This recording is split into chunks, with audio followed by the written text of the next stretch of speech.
दोस्तों, आज हमारा भारत कैसा है और किस तरह दिखाई देता है ये तो आप जानते हैं, लेकिन क्या कभी आपने कल्पना की है कि आज से 1000 साल पहले भारत का नजारा कैसा था?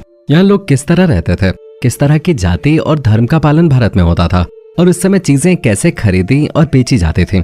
जी हाँ दोस्तों, आज जिस भारत को आप देख रहे हैं वो तो कुछ भी नहीं है, क्योंकि 1000 साल पहले भारत बहुत ही ज्यादा विशालकाय होता था और उस समय भारत में ऐसी ऐसी चीजें हुआ करती थी जिनके बारे में सुन के आप हैरत में पड़ जाएंगे। दोस्तों, 1000 साल पहले अगर भारत के नक्शे की बात की जाए तो उसमें भारत, पाकिस्तान और बांग्लादेश ही नहीं बल्कि ईरान, अफगानिस्तान और म्यांमार जैसे देश भारत का हिस्सा हुआ करते थे। लेकिन बीते 1000 साल में भारत ने कई सारे विभाजन देखे, जिसके बाद आज हम वर्तमान समय में एक मजबूत देश के रूप में दुनिया के सामने खड़े हैं। भारत न केवल क्षेत्रफल की दृष्टि से विशालकाय था, बल्कि ये पूरी तरह से समृद्ध भी था। तभी तो पहले मुगलों ने और फिर अंग्रेजों ने भारत पर कब्जा जमाया। 1000 साल पहले भारत की जनसंख्या करीब 3 से 4 करोड़ हुआ करते थे। उस समय की जनसंख्या बहुत अधिक थे, क्योंकि यूरोप और चाइना से भी ज्यादा लोग भारत में रहते थे। लगभग 1000 साल पहले भारतीय लोगों का रहन सहन और जीवन शैली बिल्कुल साधारण से थे। एक आम भारतीय अपने पूरे जीवन में मात्र 150 से 200 किलोमीटर के एरिया में ही घूम पाता था, क्योंकि उस समय यातायात के साधन न के बराबर थे। लोग या तो घोड़े से चलते थे या तो बैलगाड़ी का इस्तेमाल करते थे, और इन दोनों ही चीजों से बहुत दूर तक यात्रा करना संभव नहीं था। इसीलिए लोग अपने आसपास के इलाकों तक ही सीमित रह जाते थे और उन्हें यह बिल्कुल भी नहीं पता था कि बाहर की दुनिया आखिर है कैसे। और प्राचीन भारत में लोगों का आसपास के इलाकों को छोड़कर दूर जाने का कोई फायदा भी नहीं था, क्योंकि उस वक्त उन्हें ऐसी किसी चीज की जरूरत भी नहीं थी। पहले के समय में लोगों का घर ज्यादातर खेतीबाड़ी से चलता था, जिसके लिए जरूरत की चीजें उन्हें आसपास से ही मिल जाया करते थे। भारत को सोने की चिड़िया कहा जाता था, ये तो आप भी जानते हैं, लेकिन क्या आप जानते हैं कि ऐसा कहा क्यों जाता था? दोस्तों, आज से 1000 साल पहले के समय का भारत आर्थिक रूप से बहुत ही ज्यादा मजबूत था। आज हम जीडीपी की बात करते हैं और देखते हैं कि भारत आर्थिक मोर्चे पे चाइना से पीछे है। एक्सपोर्ट वगैरह में भी हम चाइना को पीछे नहीं छोड़ पाए हैं। लेकिन आज से 1000 साल पहले ऐसा बिल्कुल भी नहीं था। शायद आपको यकीन ना हो, लेकिन आज से 1000 साल पहले पूरी दुनिया में एक्सपोर्ट की जाने वाली चीजों में 30% गुड्स एंड सर्विसेज का एक्सपोर्ट भारत ही करता था, जबकि चाइना 25% और यूरोप 11% एक्सपोर्ट करता था। भारत से ही सबसे ज्यादा कपड़े, मसाले एवं खाने की चीजें एक्सपोर्ट की जाते थे। हमारा भारत मसालों के लिए विशेष रूप से फेमस था। यहाँ पर तरह तरह के मसाले मिल जाया करते थे। तभी तो यूरोप के देशों में भारत के बारे में आज भी कहा जाता है कि हम भारतीय बहुत ही ज्यादा मसालों का इस्तेमाल करते हैं। अब खुद ही देख लीजिए, जितने मसाले भारतीय व्यंजनों में पड़ते हैं उतना किसी और देश के व्यंजनों में आपको देखने को नहीं मिलेंगे, और इसीलिए लोग भारत के खाने के इतने दीवाने होते हैं। 1000 साल पहले भी बाजार हुआ करते थे, लेकिन वो आज के समय के बाजारों जितने आधुनिक नहीं थे। उसमें से बस कुछ जरूरत की चीजें ही मिल जाया करते थे। लोग अपनी खुद की दुकान भी लगाते थे, लेकिन उन दुकानों में अधिकतर कपड़े, खाने के सामान और मसाले वगैरह ही मिला करते थे। उस जमाने में मुद्रा का भी चलन था, जब लोग सामान खरीदने के बदले मुद्रा दिया करते थे। लेकिन ऐसा नहीं था कि अगर मुद्रा नहीं हो तो लोग सामान नहीं खरीद सकते हैं। लोग मुद्रा की जगह कुछ और चीज देकर भी सामान खरीद सकते थे। बस जो चीज वो दे रहे हैं वो सामान के जितनी ही कीमती होनी चाहिए। जैसे कि कपड़ों के बदले गेहूं, फल के बदले चावल वगैरह देकर भी लोग सामान खरीद लेते थे, जिसे बार्टर सिस्टम कहते हैं। उस समय न्याय व्यवस्था पंचों के हाथ में होते थे। वैसे तो हर गांव किसी न किसी राजा के अधीन होता था, लेकिन गांव की हर एक समस्या राजा तक नहीं पहुंच पाते थे, क्योंकि उसका निवारण गांव के पंचों द्वारा ही कर दिया जाता था। गांव के पंच आमतौर पे वही व्यक्ति बनते थे जिनका गांव में कुछ रुतबा होता था, और वो बाकी लोगों से थोड़ा समझदार होते थे।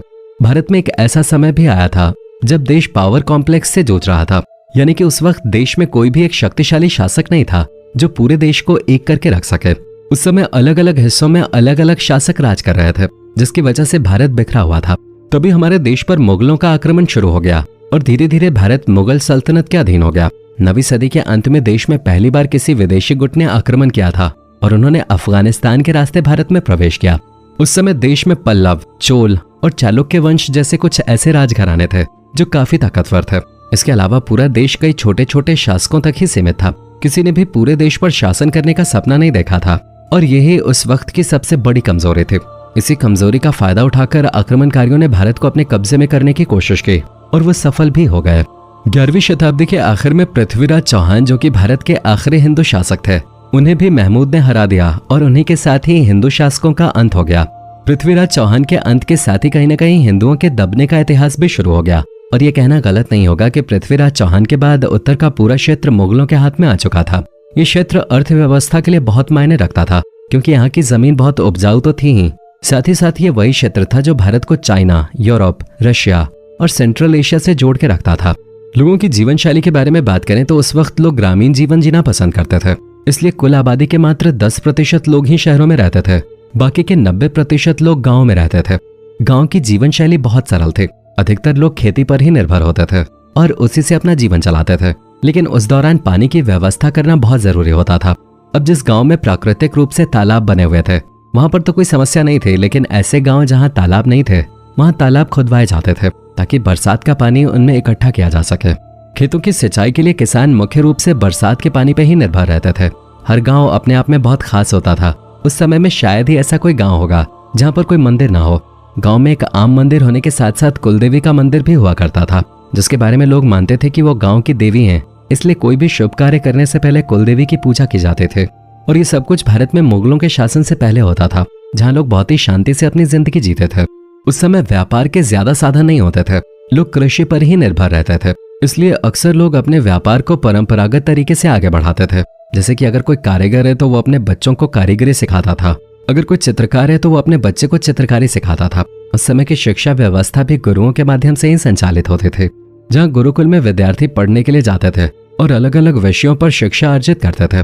इतना ही नहीं, विद्यार्थी न केवल अपने देश के लिए बल्कि कई अलग अलग देशों से भारत में शिक्षा लेने के लिए आया करते थे, क्योंकि भारत की शिक्षा व्यवस्था शुरुआत से ही बहुत ज्यादा मजबूत और अच्छी थी। शादी विवाह की बात करें तो आज की तरह ही उस वक्त भी शादी की परंपरा को बहुत ही धूमधाम से मनाया जाता था। हर गांव का ये रिवाज था कि एक ही गांव में एक ही गोत्र में दो लोगों की शादी नहीं होगी और इसीलिए हर किसी की शादी किसी दूसरे गांव में और किसी दूसरे गोत्र में कराई जाते थे।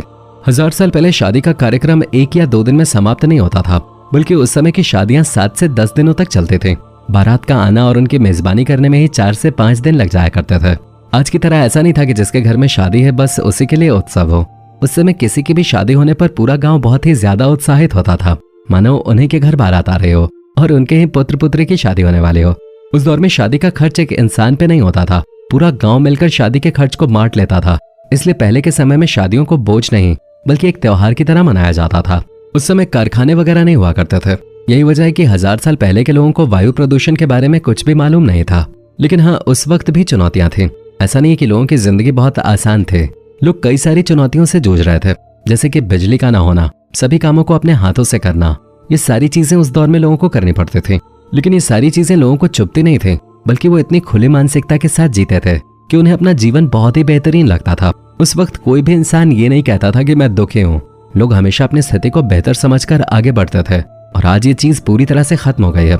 लोगों के पास लाख सुख सुविधाएं क्यों ना हो, वो दुखी ही रहते हैं।